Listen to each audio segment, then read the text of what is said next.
सावन में पंचामृत, शिव की 5 कृपा।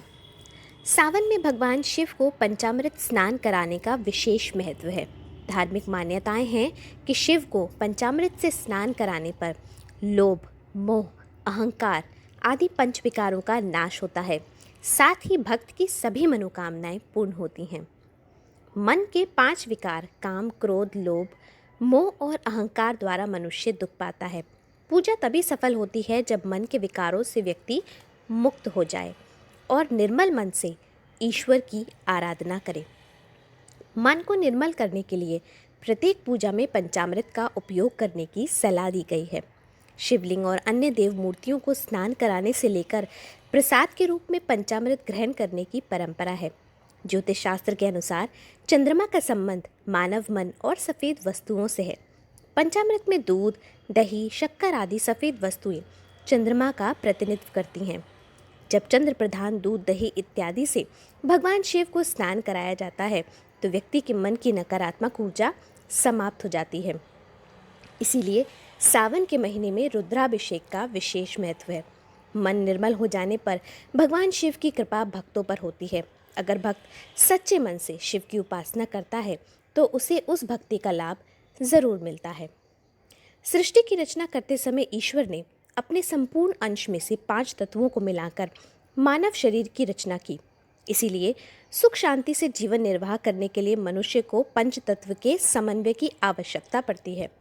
पंच तत्वों को अपने अनुकूल बनाने के लिए प्राचीन काल से मनुष्य वास्तुशास्त्र, आयुर्वेद विज्ञान, आध्यात्मिक विधि विधान, पूजा पाठ और अनुष्ठान का सहारा लेता आया है। गृहस्थ जीवन को सुखमय बनाने के लिए सावन के महीने में शिव का रुद्राभिषेक सरल उपाय है। प्राचीन काल में ऋषि महर्षियों को ज्ञात था कि पंचतत्व के समन्वय और पंचामृत के सेवन से मानव की रोग प्रतिरोधक क्षमता का विकास होता है। शरीर में किसी कारणवश एक भी तत्व कमज़ोर पड़ जाए तो शरीर अस्वस्थ हो जाता है। अग्नि, पृथ्वी, वायु, जल और आकाश में असंतुलन से प्राकृतिक आपदाएं आती हैं। मानव शरीर में मौजूद पंच तत्वों का असंतुलन होने पर रोगों का सृजन होता है। सावन में जब जनमानस शिव को प्रकृति से उत्पन्न वस्तुओं का अर्पण कर पूजा करता है तो पंचतत्व और वायुमंडल के संतुलन के साथ सभी को जीवन के लिए लाभदायक ऊर्जा प्राप्त होती है, जो कि विश्व कल्याण के लिए ज़रूरी है। दूध, दही, मधु, घृत और शक्कर, इन 5 को मिलाकर पंचामृत का निर्माण किया जाता है। सर्वप्रथम शिवलिंग पर जल अर्पण करें और उसके बाद दूध, दही, घी, शहद और शक्कर चढ़ाएं। प्रत्येक वस्तु अर्पित करने के बाद शिवलिंग को जल से स्नान कराएं। तत्पश्चात दूध, दही, घी, शहद और शक्कर 5 को मिलाकर एक साथ शिवार्पण करें। पूजा के दौरान पंचाक्षर अथवा षडाक्षर मंत्र का उच्चारण करते रहें। धर्मशास्त्रों के अनुसार श्रावण मास में पंचामृत से शिव को स्नान कराने से मनुष्य की सारी मनोकामनाएं पूर्ण होती हैं।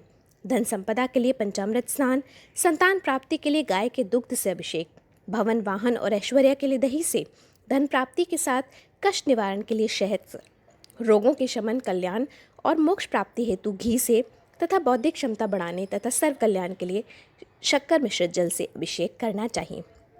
यह आलेख ज्योतिषाचार्य आशुतोष वार्ष्णेय द्वारा लिखित अमर उजाला कल्पवृक्ष में दिनांक 5 अगस्त को प्रकाशित हुआ है।